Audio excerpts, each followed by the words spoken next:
Shalom, saya senang sekali hari ini boleh bertemu kembali secara virtual dengan anak-anak semua, juga dengan Bapak Ibu Guru.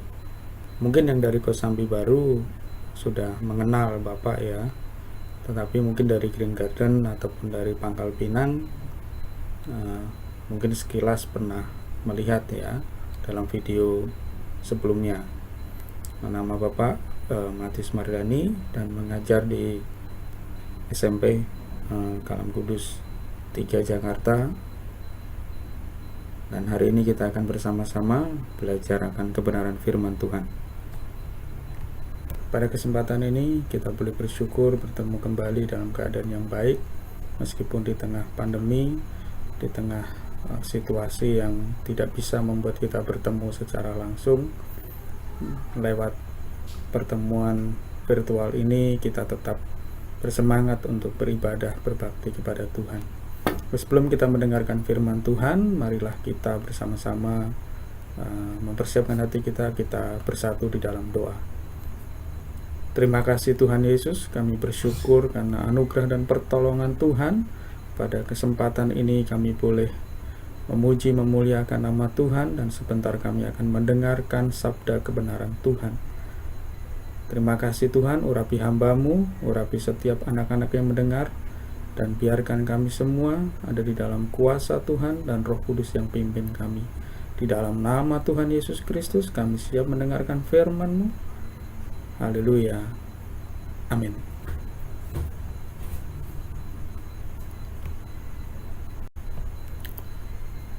Ya, pada bulan ini kita merayakan, khususnya bagi anak-anakku, saudara-saudaraku yang beretnis Tionghoa, yang merupakan satu sukacita karena kembali merayakan tahun baru Cina atau Hari Raya Imlek, begitu ya. Nah, salah satu tradisi yang memang dilakukan ya dari tahun ke tahun, bahkan dari ratusan tahun yang lalu sampai dengan hari ini masih terus dilakukan ketika merayakan Imlek, yaitu pemberian angpau ya, atau kalau kita mengenal sekarang angpau dalam bentuk amplop begitu ya, yang berwarna merah, yang tentunya menjadi sukacita khususnya bagi anak-anak yang tentunya mereka yang belum menikah ya. Nah, kita di bulan Februari ini akan merayakan itu, sehingga ada baiknya renungan kita juga berkaitan dengan itu ya. Oleh karena itu judul daripada firman Tuhan pada hari ini kita mengangkat satu judul, angpau dari Tuhan ya. Kalau angpau yang kalian akan terima nanti pada saat perayaan Imlek adalah dari orang tua atau saudara kerabat yang sudah menikah ya, tapi ada juga angpau yang dari Tuhan. Nah, sebelum kita masuk pada apa sih angpau yang Tuhan berikan kepada kita, kita mau melihat sedikit ya tentang sejarah dan budaya angpau, atau disebutnya hongbao ya gitu ya. Bapak hanya mempelajari dari beberapa literasi ya begitu, dan menemukan beberapa hal yang menarik ya di dalam sejarah angpau atau hongbao ini ya. Nah, tulisan yang tepat sebetulnya adalah angpau ya, menggunakan owe ya, POW gitu ya. Kata ini berasal dari bahasa Hokkien. Dalam bahasa Mandarin, angpau disebut hongbao ya, atau orang-orang Tionghoa Indonesia yang mempopulerkan ini menyebutnya sebagai, atau ditulisnya angpau ya, yang kita kenal sampai hari ini ya di Indonesia khususnya. Nah, sementara dalam beberapa literasi yang lain kita juga mengenal bahwa ada legenda, ada sejarah, ada cerita yang mengalir ya. Menurut National Library Board Singapore, menjelaskan bahwa angpao berasal dari legenda Cina kuno ya, yaitu ada 8 dewa yang mengubah diri menjadi koin untuk membantu pasangan lansia menyelamatkan anak mereka dari iblis bernama Sui ya. Nah, ini salah satu ya dari literasi yang Bapak baca mengenai sejarah itu ya. Jadi ada 8 dewa yang mengubah diri menjadi koin untuk membantu pasangan lansia dan menyelamatkan anak-anak dari iblis yang bernama Sui ya. Nah, saat Imlek tiba, 8 koin ini harus dibungkus kertas merah dan ditaruh di bawah bantal anak-anak agar terhindar dari iblis. Jadinya ada sebutan Yaswihian yang berarti uang yang dapat menangkal iblis. Ya, ini menarik ya, bahwa iblis bisa ditangkal dengan koin-koin tadi ya. Kemudian ada juga legenda yang juga dipercaya ya berasal dari dinasti Tang ya. Saat Kaisar Huangzong baru mendapat keturunan, ia memberi koin emas dan perak kepada orang banyak untuk digunakan sebagai jimat pelindung bayi. Ya, lantas perbuatan ini dicontoh masyarakat biasa. Ya, jadi kalau ini sama juga ya, menganggap bahwa koin tadi atau koin-koin yang berupa emas dan perak tadi sebagai pelindung ya, untuk khususnya anak-anak dan bayi. Nah, sejak abad 12 tradisi ini menjadi sesuatu yang wajib ya. Sejak dinasti Sung atau Song ya, tepatnya pada abad ke-12, memberi uang di angpao atau disebut lisi dalam bahasa Kanton menjadi kewajiban. Orang tua memberi ke anak-anak dan atasan memberi ke bawahan. Biasanya uang diberi dengan bungkusan kain sutra atau pakaian. Kertas merah atau hangbao baru ada sejak abad ke-19 ya. Maklum abad ke-19 sudah masuk era modern ya. Jadi sudah mulai dicetak ya dengan kertas untuk sebagai pembungkusnya ya. Nah, saat ini juga berlaku hanya orang-orang yang sudah menikah yang boleh memberi angpao. Jadi prosesnya panjang ternyata ya, sampai tradisi itu kita kenal seperti yang kita rasakan hari ini ya. Dari mulai bentuk bungkusannya ya, sampai dengan siapa yang berhak memberikan begitu ya. Selain orang tua, ternyata atasan, ternyata juga orang yang sudah menikah begitu ya. Nah, menurut legenda yang lain juga diceritakan ada makhluk mengerikan bernama Nian atau Nien ya. Setahun sekali Nian akan keluar dari hutan di malam hari dan melahap seluruh desa. Langkah-langkah perlindungan terhadap Nian selama malam tahun baru berubah menjadi perayaan festival musim semi. Di Indonesia masyarakat lebih familiar dengan istilah Imlek daripada istilah festival musim semi ya, atau Chinese New Year atau Lunar New Year ya. Jadi ya, ternyata ada perkembangan juga ya menurut legenda itu ya. Jadi ada penyebutan Imlek ya, atau tahun baru Cina, karena sebetulnya memperingati festival musim semi atau perayaan festival musim semi. Nah, ini salah satu legenda juga ya, yang juga memberi perlindungan sekali lagi dari iblis ya. Nah, orang tua akan memberikan uang pada anak-anak pada malam itu untuk menyuap ya. Monster atau roh jahat lainnya dalam cerita populer lainnya ada iblis bernama Sui. Sama seperti yang tadi ya. Pada malam tahun baru, Sui akan datang dan menepuk kepala anak-anak saat tidur ya. Sentuhan iblis Sui ini bisa menyebabkan anak-anak tercemar. Untuk melindungi anak-anaknya, orang tua akan menjaga sepanjang malam. Nah, ada sebuah cerita bahwa sepasang suami istri memberikan koin untuk mainan pada anak-anaknya. Ketika si anak tidur, ia meletakkan koin itu di sebelah bantal. Di tengah malam ketika akan meraih si anak, iblis Sui takut karena melihat koin itu berkilauan dan dalam kegelapan ya. Jadi ya mungkin kena pantulan sinar bulan atau apa ya, atau pelita, jadi itu memancarkan koin itu memantulkan cahaya ya. Dan ternyata itu membuat iblis takut ya, karena ada terang. Nah, dari cerita ini kita bisa mengambil satu kesimpulan ya, bahwa angpau dalam konteks cerita-cerita tadi berfungsi sebetulnya untuk melindungi ya, atau menyelamatkan anak-anak dari si jahat. Nah, atau iblis yang akan mengambil anak-anak ini. Ini sangat menarik ya, bahwa sejarah, tradisi begitu melegenda dan sampai hari ini menjadi budaya yang diteruskan. Maknanya sungguh mendalam ya, bahwa orang-orang tua memberikan angpau sebagai tanda perlindungan kepada anak-anak. Ini sebuah cinta yang besar ya, sebuah kasih sayang yang luar biasa kepada anak-anak ya. Mereka menjaga anak-anak dengan sedemikian rupa dari ancaman iblis atau si jahat ya.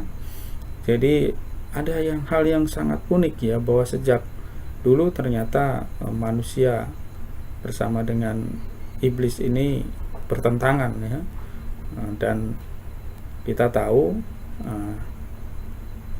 manusia berusaha melawan ya satu kejahatan ya, atau dalam hal ini ketika anggota keluarganya akan diambil oleh roh-roh yang disebut roh jahat tadi ya.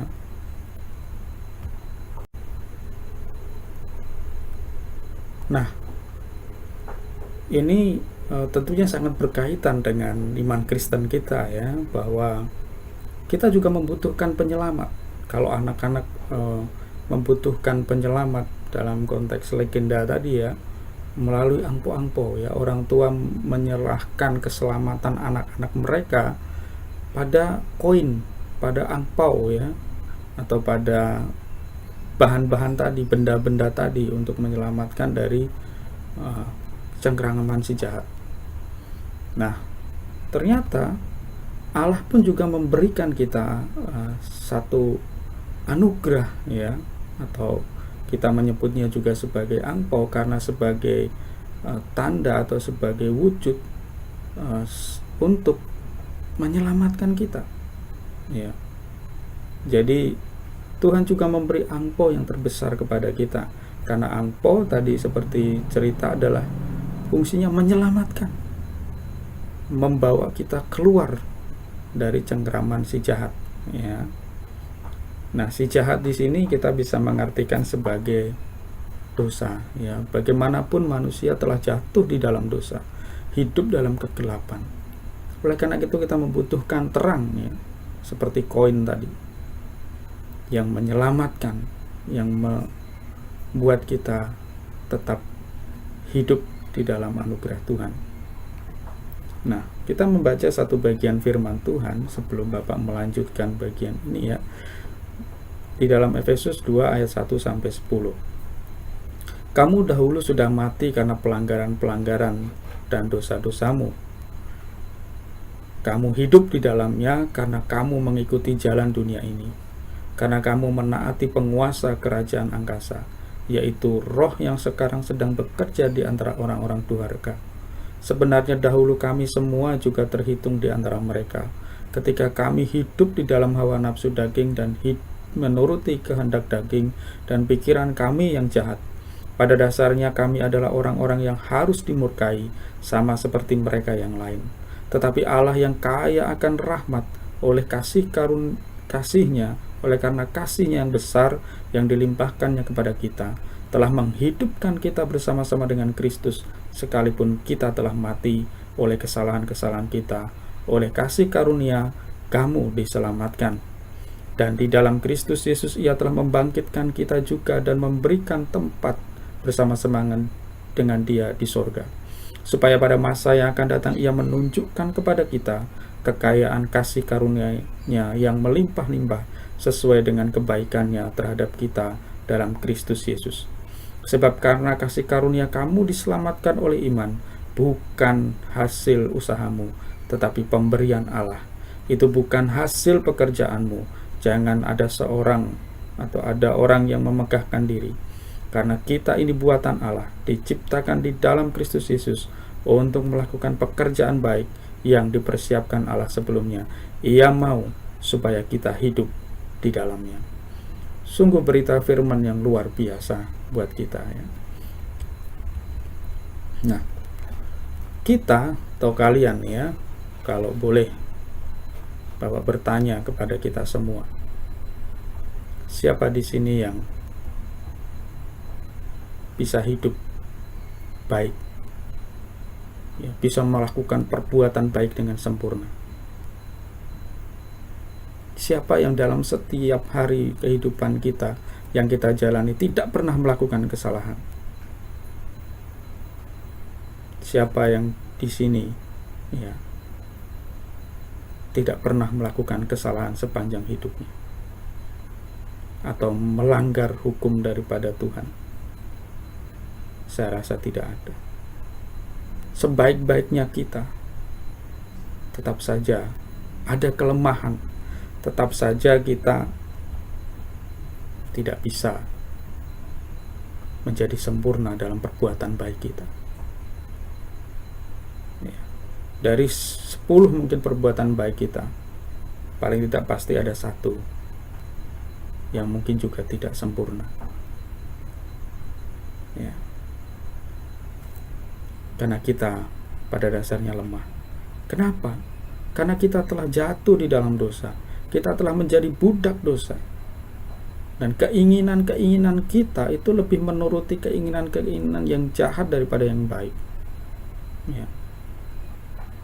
Maka Alkitab berkata, karena itulah seharusnya anak-anakku, Bapak Ibu guru, dan siapapun yang mendengar ini, bahwa kita layak sebetulnya dihukum, layak dimurkai. Kita layak mendapatkan hukuman daripada Allah karena pelanggaran ya. Bahkan seharusnya kita itu menerima maut, kebinasaan ya. Itu karena tindakan kita ya. Jadi di sini kita tahu bahwa sebetulnya kita memerlukan angpau tadi. Kita memerlukan penyelamat, sosok yang bisa menyelamatkan kita, yang bisa melindungi kita, yang bisa mengangkat kita dari lumpur dosa dan pelanggaran ini, yang pada akhirnya memang kita tidak bisa untuk menyelamatkan diri kita karena kita sudah jatuh di dalamnya, dan tidak ada seorang pun yang bisa menyelamatkan kita kalau itu sesama kita ya. Tetapi rahmat Allah yang kaya itu, oleh kasih-Nya yang besar yang dilimpahkannya kepada kita, telah menghidupkan kita bersama-sama dengan Kristus, sekalipun kita telah mati oleh kesalahan-kesalahan kita. Oleh kasih karunia kamu diselamatkan. Jadi di sini ya, angpau yang Tuhan berikan kepada kita, yaitu Tuhan yang kaya akan rahmat, kaya akan anugerah itu ya, oleh kasih yang besar melimpah kepada kita, sehingga Dia mengirimkan Kristus untuk kita sebagai angpau yang menyelamatkan kita dari segala kesalahan dan dosa-dosa kita. Jadi angpau terbesar kita adalah yang daripada Tuhan. Dia mengirimkan Kristus untuk kita supaya kita diselamatkan dari dosa-dosa kita. Ini angpau terbesar, tidak sekedar koin, tetapi Sang Juru Selamat yang sesungguhnya, Yesus Kristus, ya, memohon kepada Allah supaya kita semua diampuni. Dengan kematiannya di kayu salib, Dia menggantikan kita yang seharusnya mendapatkan hukuman, yang seharusnya direnggut oleh si jahat, yang seharusnya kita mendapat maut yang kekal. Tetapi karena Kristus yang menggantikan kita, kemudian kita menjadi orang-orang yang diselamatkan. Jadi angpau yang terutama kepada kita yang diberikan Allah adalah anugerah keselamatan melalui Yesus Kristus. Tidak ada yang lain.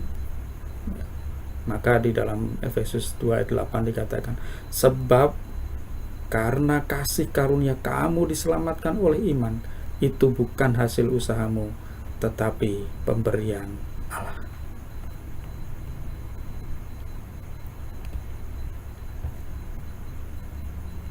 Jadi, mari kita bersyukur atas anugerah keselamatan dari Allah. Angpau terbesar dalam hidup kita, Kristus yang diberikan, yang juga menggunakan darahnya untuk menebus kita. Ya, maka sangat menarik juga ya, warna merah yang selalu menjadi warna di dalam Imlek ya, menjadi warna yang dominan ya. Kristus juga mencurahkan darahnya. Darah yang merah itu mengalir untuk kita, mengalir untuk menebus dosa-dosa kita, mengalir untuk menyelamatkan kita.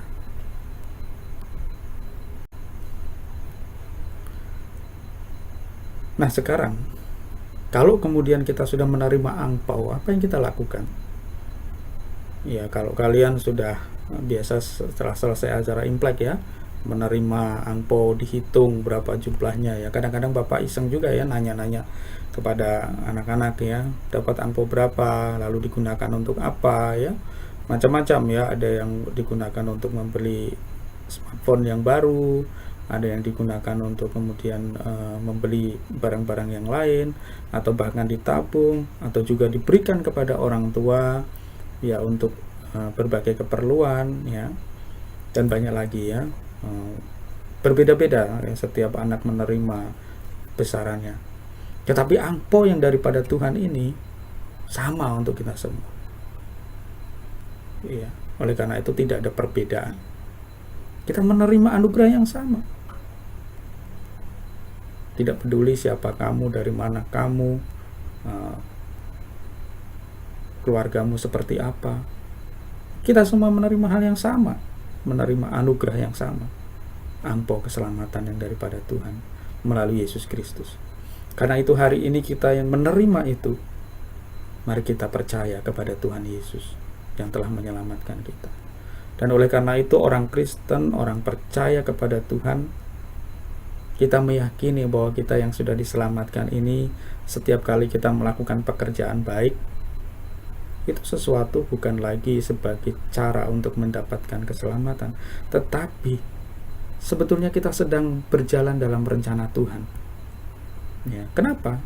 Kita berkata karena kita ini buatan Allah, Efesus 2 ayat 10 tadi ya, diciptakan di dalam Kristus Yesus untuk melakukan pekerjaan baik yang dipersiapkan Allah sebelumnya. Ia mau supaya kita hidup di dalamnya.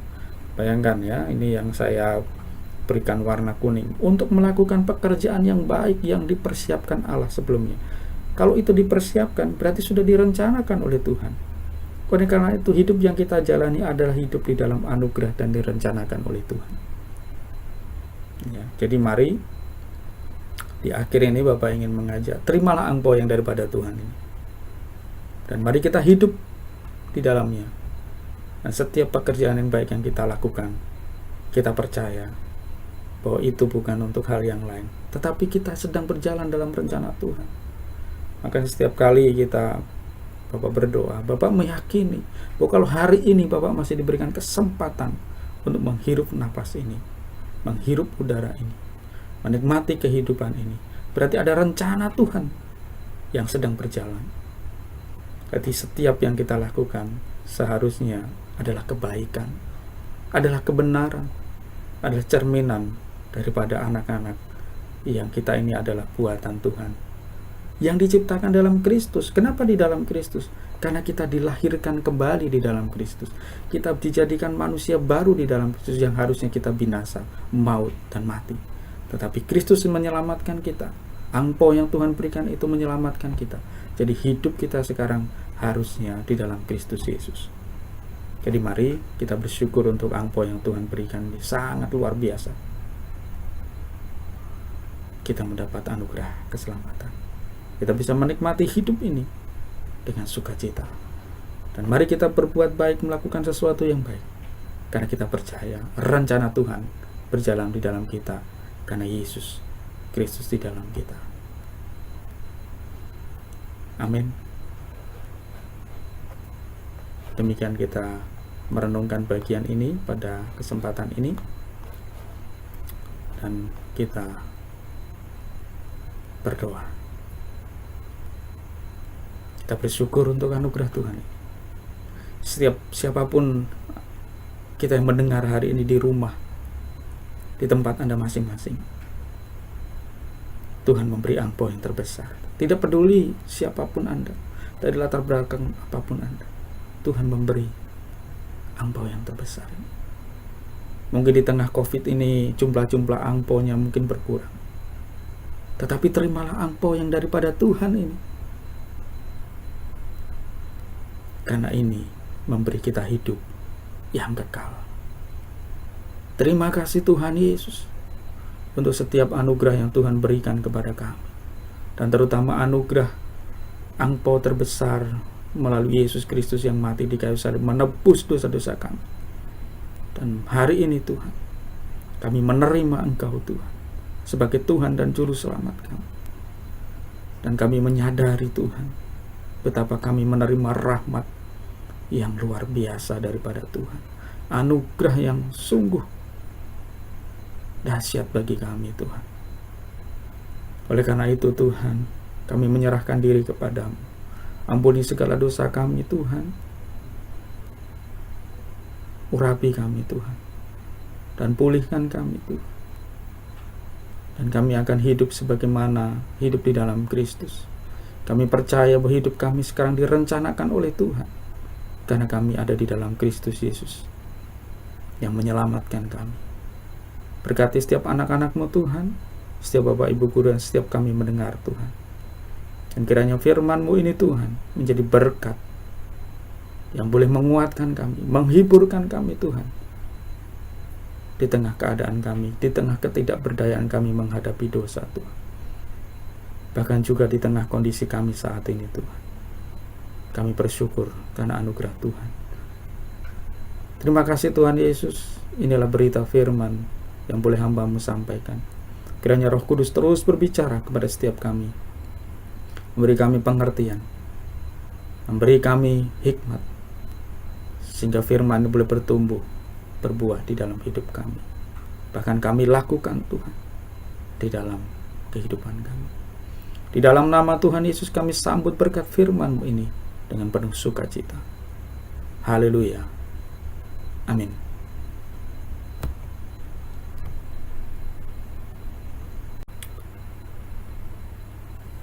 Terima kasih. Tuhan Yesus memberkati kita semua. Ya, sampai ketemu pada kesempatan yang lain. Kiranya di tengah kondisi apapun hari ini yang kita hadapi, kita tetap bersyukur. Kita tetap percaya bahwa Tuhan menyertai kita. Tuhan Yesus memberkati, dan Shalom.